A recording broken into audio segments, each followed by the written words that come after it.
le monde de Dieu. Elle vient de la voûte céleste. Elle souffle dans l'âme de l'homme. Elle est plus forte que les Écritures. Oh, oh. L'inspiration, c'est le monde de Dieu. Elle vient de la voûte céleste. Elle souffle dans l'âme de l'homme. Elle est plus forte que les Écritures. Poussez des cris de joie.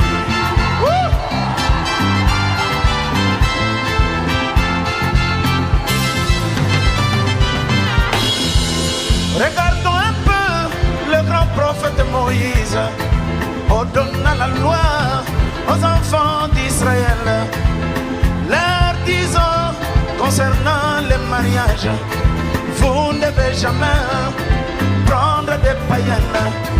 Mais lui-même se maria à une païenne.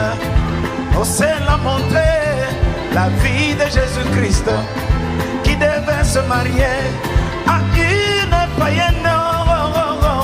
L'inspiration, c'est le monde de Dieu.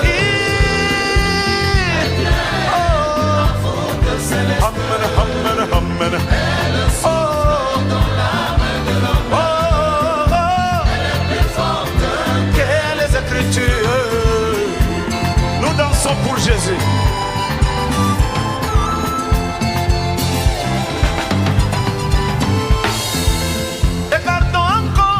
Jésus-Christ, le Fils de Dieu, oh, étant sur terre, il était plus que prophète.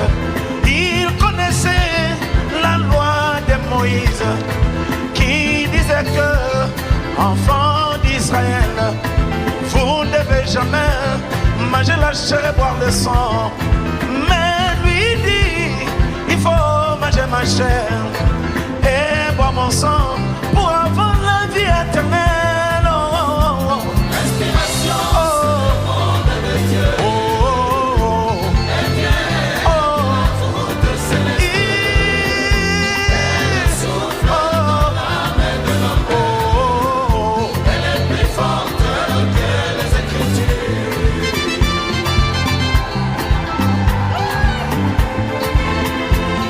Alléluia.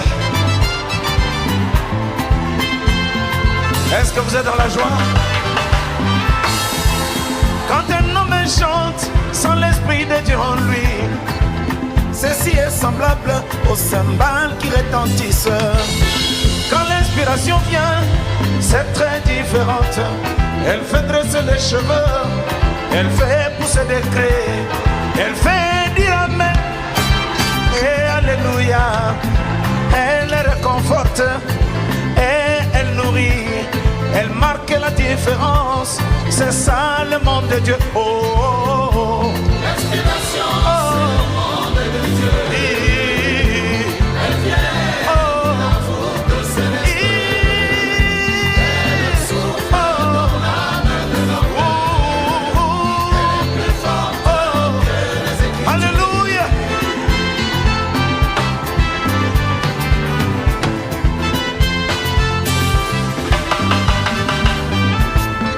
Quand l'inspiration vient au peuple de Dieu, elle est semblable au serpent de Moïse.